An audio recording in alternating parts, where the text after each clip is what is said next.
부활절 후 두 번째 주일날 예배에 오신 여러분들을 환영하고 축복합니다.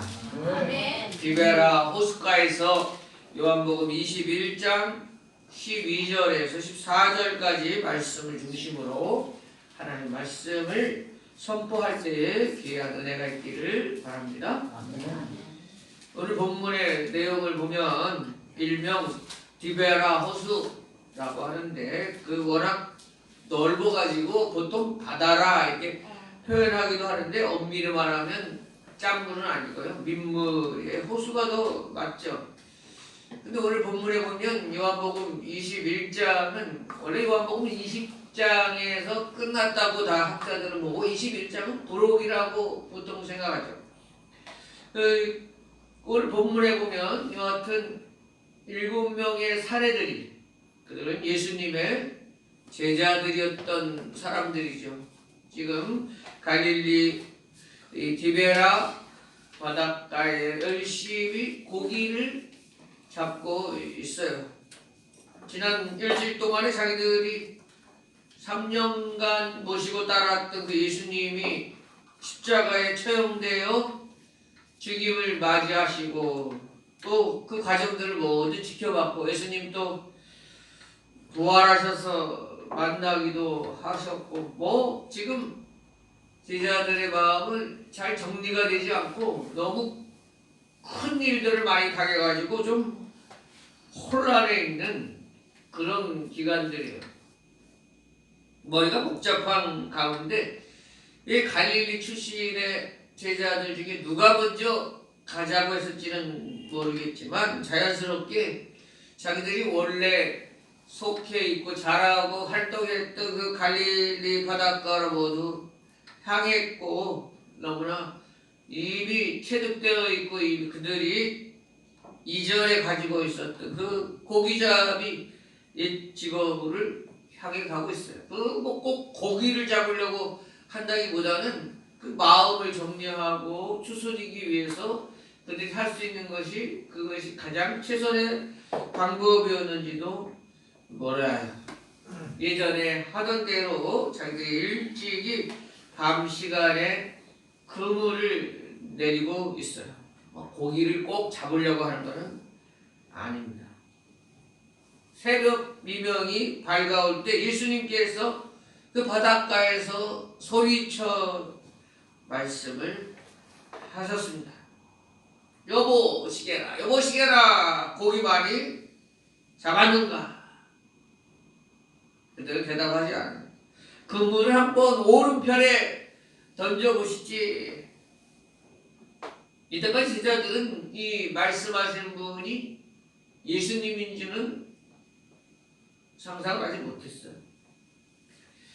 그런데 어딘지 모르는 힘에 이끌려서 오른쪽에 그물을 던지게 되고 그곳에서 그물이 찢어질 정도의 150셋 153 마리의 고기를 잡게 되는 거예요. 이때 예수님의 사랑하는 제자 요한 바로 요한복음을 지은 요한은 직감적으로 이 말씀이 예수님이 하시는구나, 아까 예수님이 말씀하시는구나 이것을 깨달았어요. 왜냐하면 이 같은 일이 누가복음 5장에 보면 예수님께서 자기들을 처음에 제자로 부르시던 모습하고 너무나 흡사하기 때문이죠. 정신이 반짝 든 요한은 베드로 옆에 있는 베드로에게 주님이시다 이런 말을 한마디 던졌고 그 말을 들은 베드로는 말 한 말 대꾸할 것 없이 벗고 있던 몸에 갑자기 겉옷을 두르고 바다로 향해서 몸을 던져가지고 다이빙 하듯이 몸을 던져갖고 해변가로 헤엄쳐서 예수님께로 나아가고 다른 제자들은 배를 끌고 이렇게 나아갔어요. 그러니 거기에 정말 예수님이 서 계십니다. 예수님이 고기를 좀 달라 이렇게 말씀하십니다. 베드로를 비롯한 제자들은 그 누구 하나 지금 당신이 예수님 맞냐고 질문할 리가 없습니다. 왜냐하면 이 말하지 않아도 이분이 예수님인 줄 다 마음으로 알고 느끼고 있기 때문입니다. 그리고 말없이 예수님께 고기를 드리고 물구멍이 예수님 앞에 머리를 숙이고 기다립니다. 이때 예수님께서는 받은 고기를 숯불에 구우시고 제자들에게 오라고 하십니다. 그리고 떡과 생선을 주시면서 아침밥 먹어, 이 조반 먹어, 이렇게 말씀하십니다. 자, 지금 떡과 생선을 받아들고 바닷가에 숯불 뒤에 있는 제자들의 마음이 어땠을까? 숯불이 따닥따닥 타는 소리와 함께 자기들은 며칠 전에, 얼마 전에 예수님이 신문 받으시고 조롱당하실 때 바로 숯불 앞에서 예수님을 모른다고 몇 번씩이나 굳고 저주하며 부인하던 베드로의 모습, 그것이 또 다른 제자들의 모습이기도 한데 그것이 바로 숯불 앞에서의 제자들의 행동이었던 거예요. 바로 그 숯불 앞에서 다시금 예수님이 떡과 고기를 주실 때에 딱딱 소리가 아마 그들의 마음을 때리지 않았을까. 고개를 들 수 없을 정도로 부끄러움이 밀려들었고 도망치고 싶은 심정이었을 것이라고 생각합니다. 그러나 그 모든 사실을 다 아시는 예수님께서 지금 너희들이 어떻게 그럴 수 있냐고 분노하시고 책망하지 않으십니다. 그저 아무 말 없이 인자한 모습으로 자녀들에게 아침밥을 챙겨주는 부모님처럼 제자들에게 떡과 고기를 나누어 주고 계십니다. 베드로는 제 죄인을 저주하면서까지 부인한 실패자의 모습으로 지금 앉아있는 것입니다. 그 실패자에게도 예수님은 떡과 고기를 주십니다. 도마도 앉아있어요. 도마는 예수님의 손과 옆구리에 손을 넣어보지 않고는 결코 믿지 않겠다고 말했던 의심하고 회의론자였는데 그런 의심과 불신이 끊이지 않는 도마에게도 예수님은 떡과 고기를 주세요. 그리고 나다나엘 같이 충성되고 올곧은 사람, 세베대의 아들들같이 성질 급하고 이름조차 구되지 않는 또 다른 제자들에게도 예수님은 역시 떡과 고기를 주고 계십니다. 이것은 오늘 우리에게 무엇을 말해줍니까? 예수님은 예수님을 필요로 하는 모든 자들을 초청하고 먹이시기 원한다는 사실을 잘 나타내 주는 것입니다.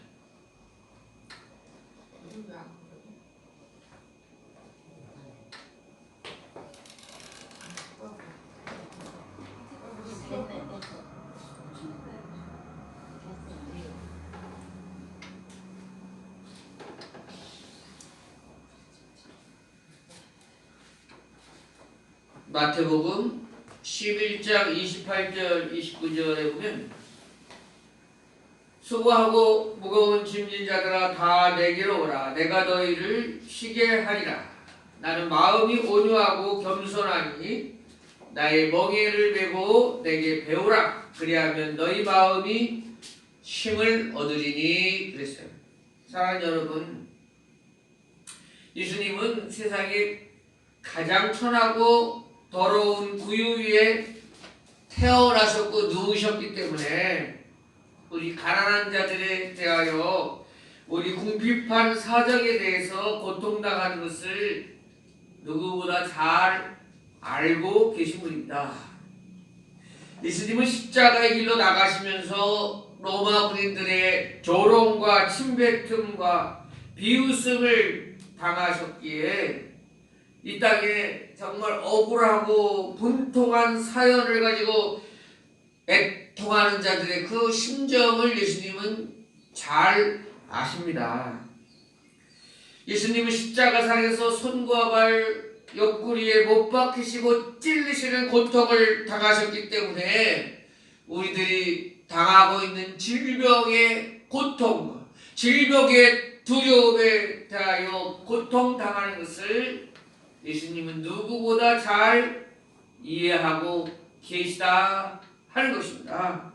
예수님은 저 먼 하늘에, 저 우주에 있어서 우리들의 아픔과 우리들의 사정과 우리들의 약함을 모르시는 분이 아니라 피부로 다 경험하셨기 때문에 우리의 그 외로움을, 그 고통을, 그 두려움을 다 이해하신다 하는 것을 믿으시기 바랍니다.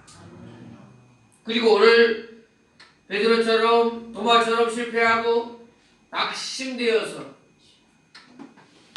앉아있는 제자들에게 또 우리들에게 예수님은 오늘 말씀하시는 거예요. 와서 먹어. 괜찮아. 사랑하는 우리 자매요. 힘들었지. 내가 그 사정을 다 알아. 와서 먹고 힘을 내. 내가 네게 소망을 주기를 원한다. 사랑하는 형제여, 많이 외롭고 또 슬펐지. 내가 다 안다.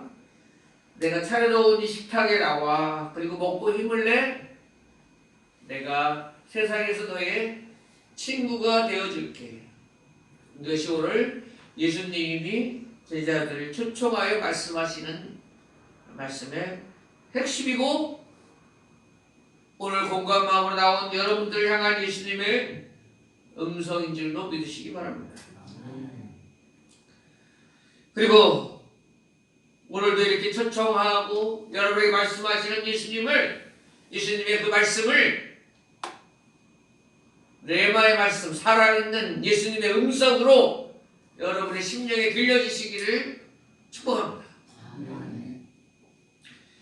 오늘 본문을 통하여 깨닫게 되는 또 한 가지의 말씀은 제자들이 고기잡이에서 한 마리도 잡지 못한 상황을 기억하자 하는 거예요. 베드로를 비롯한 몇 명의 제자들은 정말 갈릴리 바닷가에서 잔뼈가 굵은 수십 년 동안 어부 생활했던 사람들이에요. 갈릴리 지역의 기후라든지 고기잡이 기술이라든지 모든 면에 있어서 부족한 면이 하나도 없는 사람이에요. 그런데 고기잡이 전문가들이 지금 밤새도록 그물을 놓았지만 한 마리도 잡지 못했다 하는 거예요. 그런데 반대로 예수님의 말씀에 순종했을 때는 153마리라고 하는 엄청난 그물이 찢어질 정도의 많은 고기를 잡았다 하는 거예요. 여기서 우리는 기억해야 될 사실은 예수님의 이제 제자된 사람들은 예수님이 없으면 조금만 잡아올리는 사람들이 아니라 예수님이 없이는 아무것도 할 수 없는 사람들이라 하는 사실을 깨달아야 한다는 것입니다. 제자들은 예수님이 안 계실 때 그들 나름대로의 경험과 지식과 노력으로 고기를 잡으려 했지만 아무것도 잡지 못한 것입니다. 차라리 예수님을 알지 못하고 살아가는 어부들은 그날 고기를 잡을 수 있었을 것입니다. 그러나 이제 예수님의 제자들, 하나님의 사람들은 다른 것입니다. 전적으로 주님께 의지하고 붙어 있어야 하는 것입니다. 요한복음 15장 5절 나는 포도나무여 너희는 가지라. 그가 내 안에 내가 그 안에 거하면 사람이 열매를 많이 맺나니 나를 떠나서는 너희가 아무것도 할 수 없습니다. 아멘. 나를 떠나서는 너희가 아무것도 할 수 없습니다. 아멘. 여러분은 이제 예수님을 떠나면 아무것도 할 수 없어요.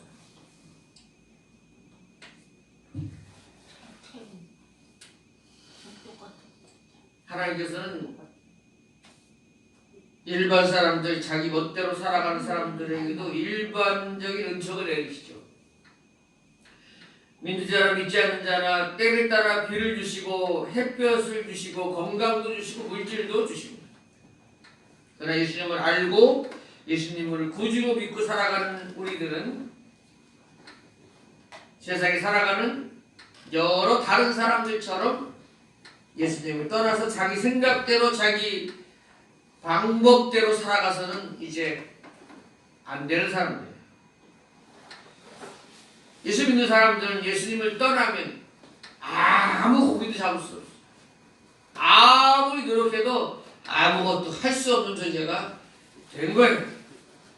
이제는 우린 주님의 소유된 백성이요, 주님의 제자이기 때문에 이제 예수님의 자녀들은 예수님의 음성에 귀를 기울이고 그 말씀에 순종하고 주님을 의지하며 나아갈 때는 엄청난 그물이 찢어질 정도의 풍성한 복과 은혜가 있으니 그 길을 따라가야 현명치 않겠습니까? 그것이 사는 길이고 그것이 풍성한 삶을 사는 길이고 그것이 복받는 길임을 믿으시기 바랍니다. 예수님 우리를 택하셔서 자녀 삼아주시고 하늘의 신령한 능력을 맛보게 하시고 근데 이제 떠나가면 그것보다 불쌍한 인생이 없는 거예요. 지난 주간에 제가 엉뚱한 일을 당했어요. 지난번에 그런 말씀 하셨죠. 누가 이렇게 교회 이제 다른 데 옮기고 싶다 그래가지고 우리 교회도 한번 와서 둘러보고 그래서 소망을 가지고 간다고 그랬는데 이제 돌아가서 한 번 더 만났으면 좋겠다. 안양역에 엔더식스로 나오라 그래가지고 갔더니 글쎄 신천지더라고. 신천지 뭐 전도사인가 그 사람하고 여기 이제 권사라고 했다가 글로 두 명이 와갖고 같이 차를 마셨는데 처음에는 기분이 굉장히 안 좋더라고. 아유 내가 이거 뭐 이런 속아가지고 이렇게 마귀의 시험을 받나 이런 생각도 들지만 어떤 생각이 퍼뜩 들면 아유 예수님도 마귀의 시험을 받으시는데 내가 시험을 받는 것이 부끄러운 것이 아니지. 그런데 이렇게 얘기를 차 한잔 마시는 정도 얘기하면서 분명히 우리 교회 왔던 그 권사님이라고 하는 사람은 분명히 기존 교회에 다니다가 자기가 여러 가지를 보며 목사님에 대해서 이렇게 실망했다 그러고 제가 이렇게 궁금했던 거에 대해서 왜 확실하게 말씀하지 안 하셨냐 그러고 그래서 이 신천지로 갔더니 너무 확실하게 말해주더라 뭐 이런 논리로 이야기를 하더라고요. 그래서 느껴지는 건 이 사람은 기존의 교회를 분명히 열심히 다니고 나름대로 했다가 글로 간 사람이구나. 물론 이쪽에 전도사인지 뭔지 하는 사람은 아주 뭐 그쪽으로 골수 같아가지고 뭐 마음이 가지도 않지만 근데 이 권사라는 분은 마음이 가는 거예요. 그리고 돌아와갖고 제가 거짓말 안 하고 밤마다 깨가지고 1시간씩 기도하는 게 주여 우리 목회자가 이렇게 잘못되고 우리 교회가 이렇게 바로 교육시키지 못하고 바른 모범을 보이지 못하여 주의 백성이 저렇게 말도 안 되는 이마리 같은 그런 사람한테 끌려가서 주여 용서하여 주십시오. 그리고 그분은 완전히 물든 것 같지 않은데 주여 기회를 주십시오. 기회를 주십시오. 기도를 하려고 한 게 아니라 하나님께 와가지고 기도를 시키시는 거예요. 오늘도 1시간을 그렇게 기도하고 주님 그리고 좀 더 자게 해주십시오. 그리고 잤어요. 4시에 깨가지고 5시까지. 여러분 우리 예수님을 믿게 된 사람들은 예수님을 떠나면 아무것도 할 수 없는 거예요. 아무 소망이 없는 거예요. 이 세상 가장 불쌍한 사람이 되는 거예요. 믿습니까? 예수님 안에 이렇게 붙어 있어요. 예수님의 제자는 어디를 가서 무슨 고기를 잡아요? 예수님의 제자로 훈련받은 사람이 가가지고 무슨 물고기를 잡아요? 한 마리도 못 잡아. 잡아도 의미도 없어요. 그렇게 살아가라고 본 것도 아니야. 말씀하세요. 오늘 성찬을 통해서 예수님의 살과 피를 받았어요. 성찬은 눈으로 직접 볼 수 있는 확실한 하나님의 은혜의 통로예요. 오늘 성찬을 통하여 예수님께서 영적으로 임재하셨던 것을 가시적으로 눈으로 볼 수 있는 유일한 하나님의 은혜가 우리 속에 들어왔다고 하는 것을 눈으로 볼 수 있는 유일한 증거가 성찬. 의심하지 마세요. 지금 우리가 떡과 피를 마셨다는 것은 분명히 하나님의 은혜가 우리에게 임했다 하는 겁니다. 네, 확신을 가지세요. 확신을 가지세요. 그 빵과 그 포도주가 특별해서 그런 게 아니에요. 주님의 이름으로 축복하고 그것에 영적으로 하나님의 성령이 임재해서 그렇게 역사하는 거예요. 이제 주님의 주신 떡을 피를 먹고 마신 우리는 새로운 사명의 길로 나아갑시다. 이제 우리들에게 물고기 낚는 어부가 아니라 사람 낚는 어부가 되기를 원하신 줄로 믿습니다. 이리저리 세상에 치이며 세상에 휩쓸려 세상 사람들과 같이 살아가기를 원하지 않습니다. 예수님의 제자로 살아가기를 원하십니다. 그런 은혜가 우리 모두에게 있기를 축복합니다. 아멘. 자, 우리